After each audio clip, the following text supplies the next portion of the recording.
फसलों की।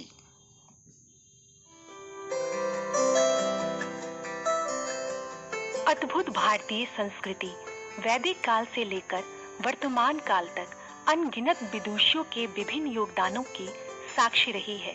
वैदिक दार्शनिक गार्गी, मैत्रेयी, लोपामुद्रा, शची, घोषा, अपाला आदि ने भारत में महिला शक्ति के रूप में ज्ञान का परचम लहराया था।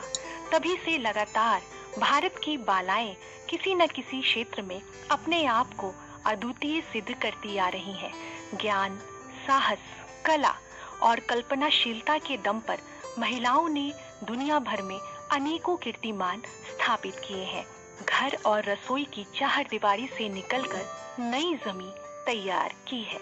इसीलिए नारी शक्ति को महिमा मंडित करते हुए बहुत ही सुंदर शब्दों में नमन किया है हिंदी भाषा के महाकवि जयशंकर प्रसाद जी ने।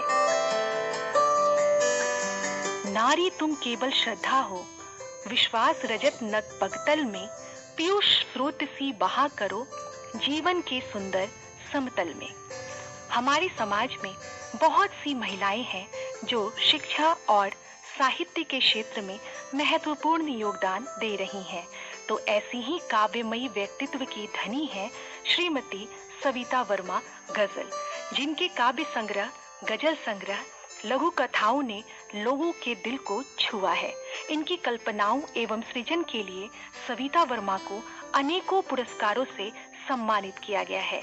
वीरांगना सावित्री बाई फूले फेलोशिप सम्मान, महाशक्ति सिद्धपीठ शुक्रताल सम्मान, भारती भूषण सम्मान आदि अनेकों पुरस्कारों से सम्मानित भी किया गया है। खुला आकाश है ये मन, करना है हमें तय सफर धरती से अंबर तक। आओ उड़ चले उम्मीदों के पंख लिए, ना रुकेंगे ना झुकेंगे कभी। आइए इन पंक्तियों को लिखने वाली सविता वर्मा गजल से करते हैं साक्षात्कार। जिला मुजफ्फरनगर के छोटे से कस्बे में मेरा जन्म हुआ और बचपन से ही मुझे रेडियो सुनने का बहुत शौक रहा। मेरी माँ रेडियो सुनती थी, तो अक्सर माँ से कहते कि ये लोग जो माँ ये रेडियो पे बोलते कैसे बोलते हैं, मुझे भी जाना है। तो मान के ये जो लिखते हैं वही बोलते हैं। तब मुझे लगा कि तो मैं भी लिखूंगी और मुझे भी जाना है रेडियो पे। सबसे पहला प्रेरणा स्रोत मेरा रेडियो ही रहा। आकाशवाणी की मेरे जीवन में एक अहम भूमिका रही है। और सबसे पहले मैंने एक ऐसे ही छोटी सी कविता लिखी थी कि जानती नहीं कौन हो तुम, जानती हूँ तो सिर्फ इतना कि तुम मेरी प्रेरणा हो। तुम ही हो जिसने मेरे मन के भावों को अनेक रूपों में ढाला। जानती नहीं कौन हो तुम। 10वीं की परीक्षा पास करने के बाद 16-17 साल की उम्र में ही मेरा विवाह हो गया था और अपने घर में सबसे छोटी, और विवाह के बाद एक संयुक्त परिवार की बड़ी बहू बन करके गई तो अचानक से इतनी जिम्मेदारियां पड़ी। इस बीच 10-12 साल तक मुझे अपने लिए समय ही नहीं मिल पाया। अचानक से मेरे हस्बैंड के हाथ मेरी डायरी लग गई, तो उन्होंने मुझे पूछा कि ये डायरी किसकी है। मैंने कहा डायरी मेरी है। कि ये सब किसने लिखा? मैंने कहा मैंने लिखा। मैं डर गई, मैंने कहा पता नहीं आज क्या होने वाला है।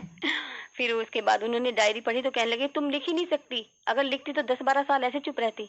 मैंने कहा नहीं, मैंने ही लिखा है। मेरी आंखें भर आई उस टाइम। मुझे लगा कि मेरे अंदर के ही लेखक के साथ इतना अन्याय मैं ही कर बैठी इतने साल। खैर फिर मेरे पतिदेव जी ने उस दिन मुझसे कहा कि अगर तुम लिखती हो तो आज शाम तक मुझे एक नई रचना लिख के दिखाओ। उस दिन मुझे ऐसा लगा कि मेरे मन से एक बहुत भारी बोझ हट गया हो। तो मेरी दूसरी प्रेरणा मेरे पतिदेव जी रहे हैं। तब मैंने एक नई गजल लिखी कि आज फिर करीब से कोई गुजर गया, भूले थे दर्द दिल फिर से